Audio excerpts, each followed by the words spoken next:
the Hopi prophecy. Yeah, the Hopis. Well, this is interesting because the time we live in, many people feel many ancient peoples and even scriptures related to the time of sort of the ending of one whole era and the opening of another. And I think that's the truth. I think we're at this point of transition between an old world and a new one. Now, some people say it's the end of the world. I said, no, it's the end of the old world and the opening of a new one. So in the Hopi prophecy, the Hopi prophecy rock, there's one line that terminates, and that's our civilization terminating if we don't get this right. There's another one where then it takes off and it goes off into infinity. So it's like humanity, as I see it, is at this critical juncture where we need to choose whether we're going to go forward and keep going for hundreds of thousands of years and go out into space peacefully, all of it, or we're going to blow the whole system and have a terminal situation. So the Hopis had this in their prophecy. Who are the Hopis? There's a Native American tribe in the desert Southwest. Okay. Yeah. Mm-hmm. My grandmother was Cherokee, but I'm familiar with some of these different traditions, and I think that my dad was half Cherokee and half Scottish. Interesting mix, but I think this is why you look at it. Many people around the world get this sense that we're at this inflection point, not just politics and this and what have you, but our whole civilization. And I think these extraterrestrial civilizations know that.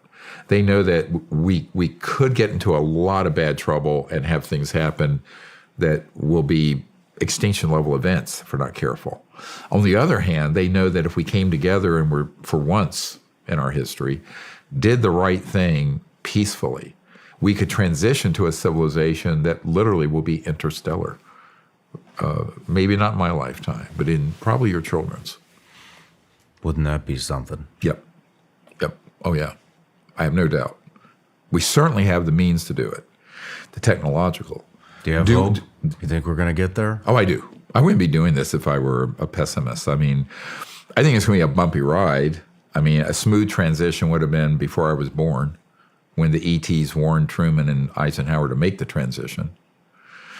But I think absolutely we can do it. I had a beautiful lucid dream back when I was a young man, and it was way in the future. Maybe I was around the age I am now. And I was out at what looked like White Sands. And I met my wife in a lucid dream. I have this sort of ability to dream in the future and then meet people, like the Aboriginals with dream time and all that. It's also a Cherokee tradition. But so I had this dream, and it was this beautiful, clear day. The whole U.S. military was supporting this peaceful contact event between humans and an extraterrestrial vehicle that was descending.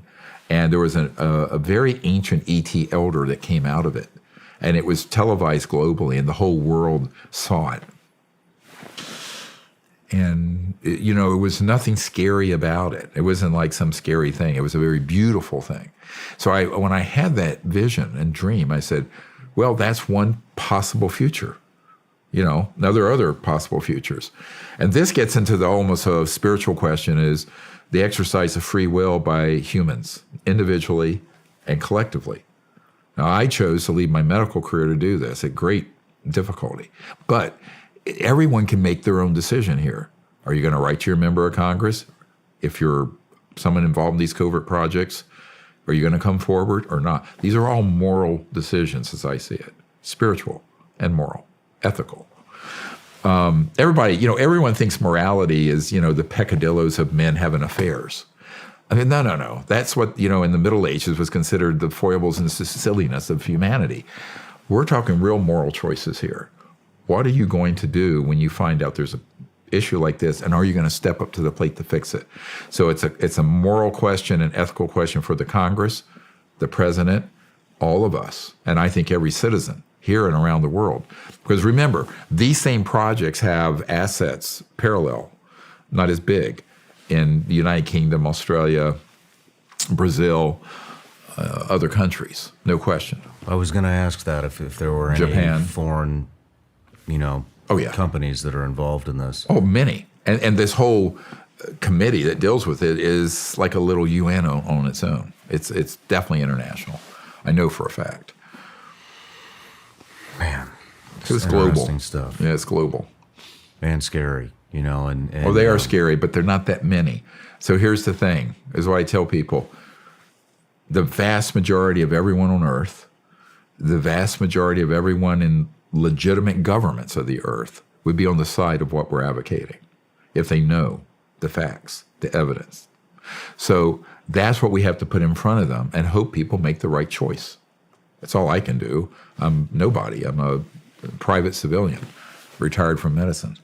But I do think that if the message resonates and enough people act, it kind of creates this collective conscious wave of change. How would you like them to act?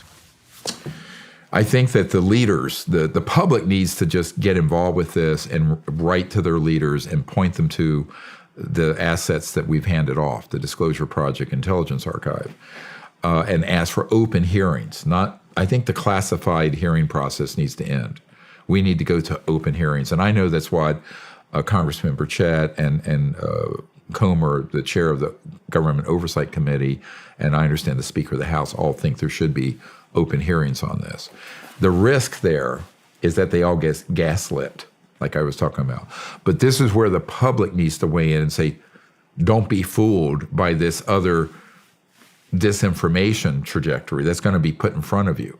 Like last year, the Pentagon released 1,500 pages of material from Dr. Kit Green and others that are involved in these clandestine operations with alien mutilations and abductions and people being burned. And every one of those cases in there, I know for a fact, were done by humans, masquerading as an alien encounter.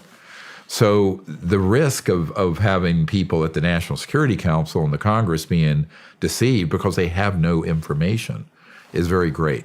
And this is where, as Eisenhower said, only an informed citizenry can avoid our loss of our democracy. He said it. I'm paraphrasing. If you look up that speech, an informed citizenry. So that's why guys like you are, I think, so key to this, is helping to get the information out.